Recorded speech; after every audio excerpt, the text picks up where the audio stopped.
Нова корупційна схема розгортається на очах українців.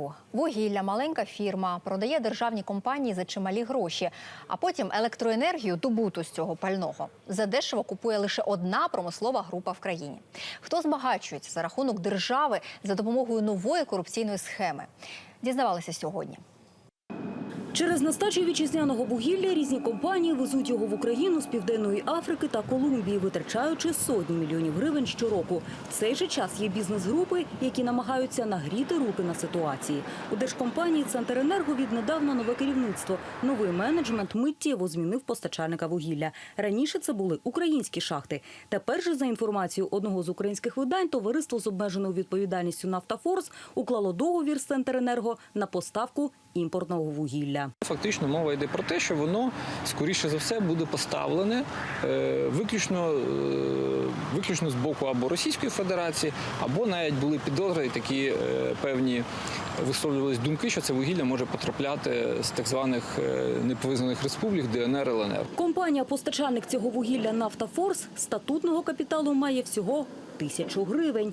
Але якимось чином виконує низку послуг, продає, постачає і навіть готова технічно обслуговувати мототранспорт замовника. Ця компанія зареєстрована у 2018 році і входить до фінансово-промислової групи «Приват». Заключати контракт на 400 мільйонів гривень з фірмою, яка, по суті, ніякої діяльності не вела, і лише рік тому була зареєстрована в якійсь квартирі в місті Борисполі. Я думаю, тут вже треба, щоб розбиралися правоохоронні органи. Мало того, що це державне підприємство переплачує за вугілля, так воно ще недоотримує за вироблену електричну енергію. І все це, по суті, в угоду одній єдиній людині – Ігорю Коломойському. Отриману з цього вугілля електроенергію купують, зокрема, феросплавні заводи. Економлять на цьому, бо ціна для них – 1 гривня 30 копійок. Значно менше, ніж для інших промислових споживачів.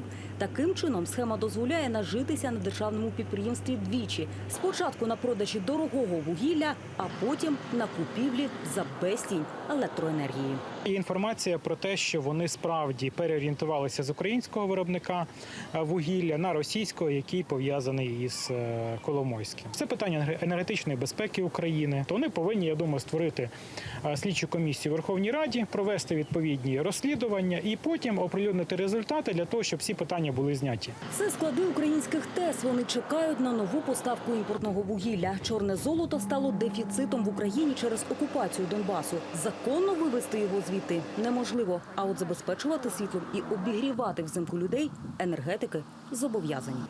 Юлія Двинська, Андрій Іванов. Сьогодні канал Україна.